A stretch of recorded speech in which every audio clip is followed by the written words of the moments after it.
Bienvenidos todos y todas a otra trama, el gusto de encontrarnos cada 7 días. Y un psicoanalista francés, uno de los psicoanalistas más importantes del mundo, se analizó con Jacques Lacan, analizante de Jacques Lacan, Éric Laurent. Y con Éric Laurent hablamos del cuerpo en la sociedad contemporánea, hablamos de la mujer. Hablamos de esa famosa pregunta, ¿qué quiere una mujer? Hablamos de literatura, porque es un hombre de una enorme cultura. Éric Laurent en instantes, aquí con nosotros, en una nota que hicimos hace muy pocos días. Éric Laurent llegó de Francia, viene para realizar mucha actividad en la Argentina, y lo tuvimos, por supuesto, en otra trama. La semana pasada tuvimos a Toni Negri, a Éric Laurent. Un placer, realmente un placer. Lo va a ver en instantes. Otro tema imperdible, ir a Proa, ir a la Fundación Proa en La Boca. Ya ir a ese lugar ya depara el placer de estar casi adentro de un cuadro en la Vuelta de Rocha. Pero ver la obra de este artista que usted en este momento está compartiendo por la televisión pública, que es del australiano Ron Mueck, que vive en Londres, ver lo que ha hecho, las figuras que ha construido, es sobrecogedor. Y le diría más, se trata de un realismo que es al mismo tiempo íntimo y monumental. Trabaja con resina, fibra de vidrio, silicona, pinturas acrílicas y reproduce la figura humana en distintas dimensiones. Aquí está viéndolo en el taller. En la muestra lo que tenemos son figuras humanas. Tenemos una pareja tomando sol, por ejemplo, una cabeza que nos impresiona muchísimo, un hombre desnudo en un bote, y todo es perfecto. Uno encuentra la piel, las manchas de la piel, las venas, las miradas. Ahí está, imágenes que están en la Fundación Proa. Esa mujer llevando esas ramas, casi un mito, o esta otra, con su bebé. Si usted se acerca a esa figura, la perfección nos deja mudos. Y digo, un realismo íntimo y monumental, y podría decir situaciones que no tienen ni principio ni fin. Quizás situaciones dramáticas. Uno tiene que construir con la obra, como en esa pareja. Fíjense la perfección de las manos, qué es lo que se tematiza allí, la vida y la muerte, o este pollo colgado. Uno se acerca y es. Pero ¿dónde aparece lo siniestro? ¿Dónde aparece lo distinto? En que las figuras humanas están reproducidas de manera perfecta, pero los tamaños. De pronto se encuentra con una pareja tomando sol que tienen un tamaño descomunal. Y allí está esto que es íntimo y monumental a la vez. Qué difícil, ¿no? Pensar, parece un oxímoron, íntimo y monumental. Uno podría decir, si es íntimo no es monumental. Sin embargo, este artista, a quien descubrí hace años en una Bienal de Arte en Venecia, un artista de fama internacional, hoy une estos dos temas centrales, lo íntimo y aquello que aparece fuera de escala, en otra escala. Usted lo puede ver entonces en la Fundación Proa, y allí se va a encontrar con un espectáculo, un verdadero espectáculo que son sus esculturas. Además de Éric Laurent, hoy vamos a entrevistar a un enorme poeta que es Alberto Spumberg, elogiado, muy elogiado por muchos poetas, pero sobre todo por Juan Gelman. Aquí está, Alberto Spumberg, La poesía reunida. Va a leer poemas, porque está bueno que en la televisión usted conozca al poeta a través de sus poemas, no solamente a través de qué es lo que quiso hacer, sino directamente a través de la obra.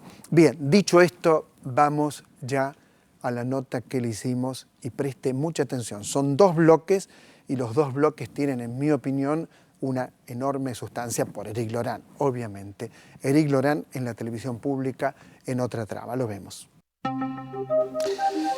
Éric, el tema del cuerpo es central, me parece a mí, para pensar la cultura contemporánea. La pregunta es cómo se ha constituido el cuerpo a partir del capitalismo, a partir de vivir en el triunfo, entre comillas, del capitalismo. Cuestión difícil. Yo diría que en el capitalismo se podría decir incluso que es previo al capitalismo. El capitalismo se apoyó en algo que fue producido en el derrumbe del viejo régimen. En la instalación en la Revolución Francesa de un discurso universal que valía para todos, esto fue la consecuencia imprevista, fue diagnosticada por el filósofo Alexandre Kojève de una manera extraña. Él dijo que después de Napoleón, el único heroísmo era el heroísmo de la vida cotidiana, que el síntoma de la Revolución Francesa fue la producción del dandismo, que fue en Inglaterra, pero que tuvo tan impacto con Baudelaire y su generación de poetas, que tenía ese rasgo dandy. El heroísmo en la vida cotidiana, porque ya con la instalación de la República, el heroísmo político, social, ya no era más posible. Esta dimensión del heroísmo del dandy se armó después con las técnicas del cuerpo que sí interesaron el capitalismo para producir, digamos, lo que permite articular el cuerpo del dandy con el fetichismo de la mercancía. En esto, la fetichización de los instrumentos que eran para el dandy tan individualizados, pasó a ser producidos en serie y presentados como si eran los objetos del dandy, pero para todo el mundo. Y entonces, con esta articulación, abrió un campo formidable que hace que la industria de la cosmética, por ejemplo, es una industria increíble y mundial, que de todo lo que permite técnicas de desarrollar el cuerpo, etc., permitió, digamos, construir las industrias que, por ejemplo, en un país como Francia, que tiene su industria de lujo tan famosa. La industria de lujo es la industria del narcisismo, del cuerpo, pero ya transformada, pasada a un nivel de un para todos que es increíble. Ahora, fíjese que este imperativo de goce de la sociedad contemporánea también ha impuesto en el cuerpo transformaciones. La idea de una juventud eterna, por ejemplo, y sostener esto a partir del cuerpo. Cuerpos intervenidos, incluso en el campo del arte se trabaja mucho con el propio cuerpo. Cuerpos que ya no ocultan lo que son. Digo, por ejemplo, el transexualismo, las marchas de orgullo gay, cuerpos intervenidos artificialmente. Todo esto es patrimonio, me parece, usted dígame, más del siglo XXI y de ese imperativo de goce que es también un imperativo exhibicionista. ¿Cómo lo ve usted? Efectivamente, esto usted pone el dedo sobre una etapa superior a lo que fue la articulación con el fetichismo y se puede decir el narcisismo al surgir un régimen de funcionamiento de la imagen muy particular. Walter Benjamin habló de lo que es la obra de arte en el momento de la reproducción mecánica, pero lo que es la relación de uno con la imagen del cuerpo en la época de las pantallas generalizadas es otra cosa. Y produjo de una cierta manera un nuevo régimen de funcionamiento del cuerpo. Este imperativo de tener una imagen que uno controla. Esto, lo que fue una oferta, se vuelve un imperativo. Y lo que era manejar su cuerpo parece ahora una exigencia efectivamente nueva.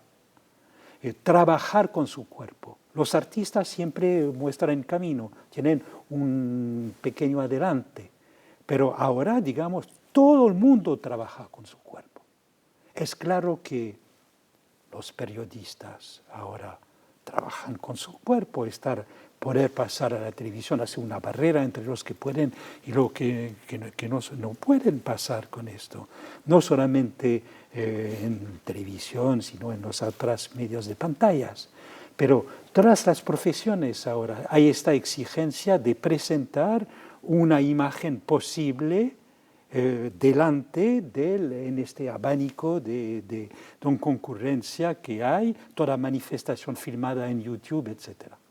Pero para efectivamente pensar bien la nueva producción del cuerpo, hay que pasar del siglo XX al XXI, porque en el siglo XX la ciencia fundamental era la física.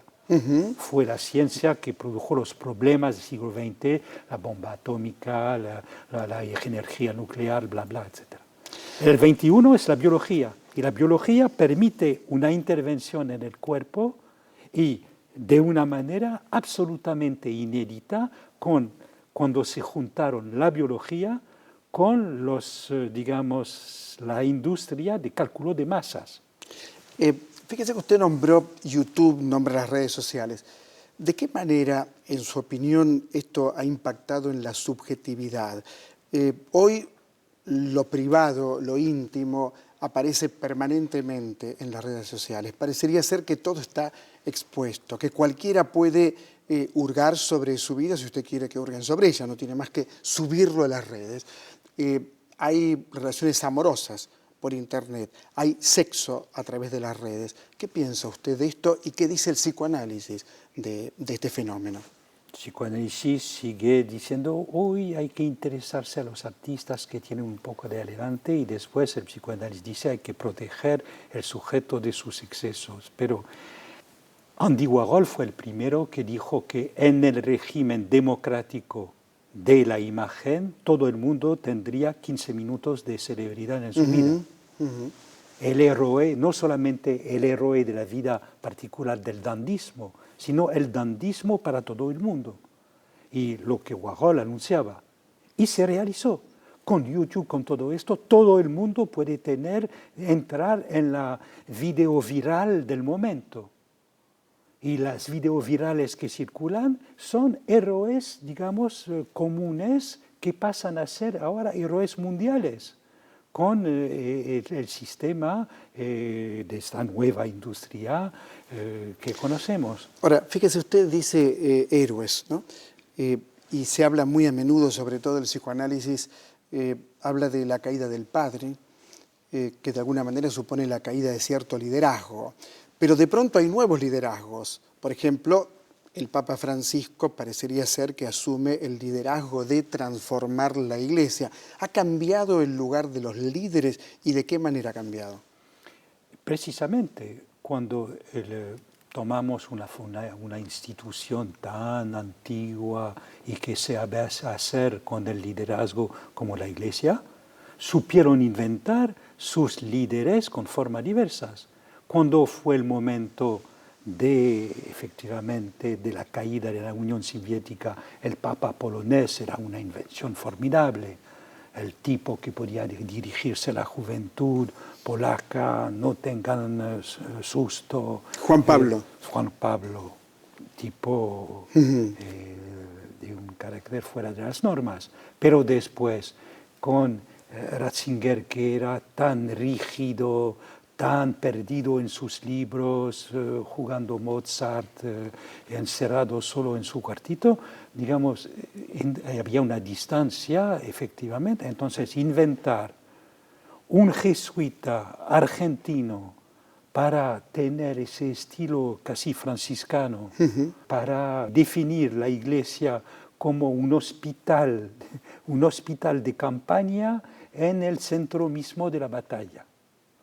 Genial, digamos, decidir que no es más lo que es muy de la época, es que el problema no es difundir las prohibiciones como lo hacía Ratzinger, que era un filósofo que tenía una pluma.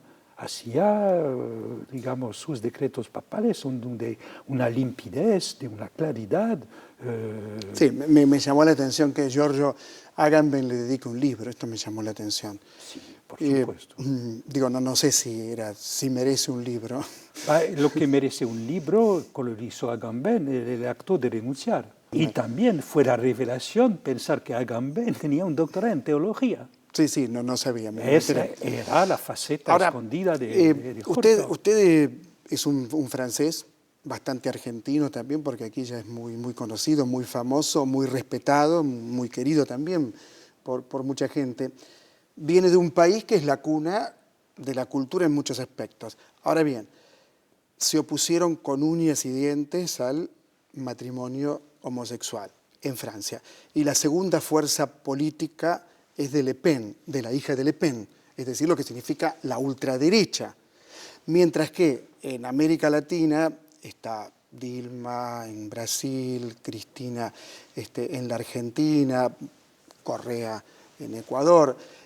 La pregunta es, qué extraño, ¿no?, que un país con una cultura tan fuerte como la francesa marche por un camino, en mi opinión, tan poco progresista, tan poco inteligente, sobre todo por estos dos puntos que le planteo. ¿Qué reflexión le merece?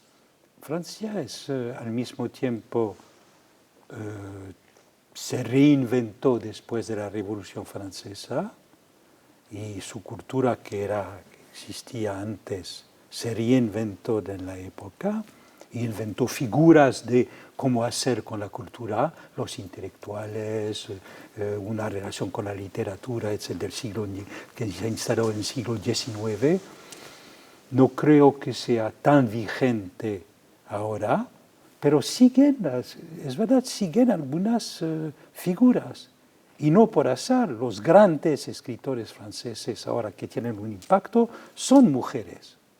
Es un régimen, digamos, de reinvención del lugar de las mujeres en la cultura francesa. Y, por ejemplo, Christine Angot, Marie Darrieussecq son las figuras que han obtenido los grandes premios este año, y que dominan, digamos, la escena cultural francesa.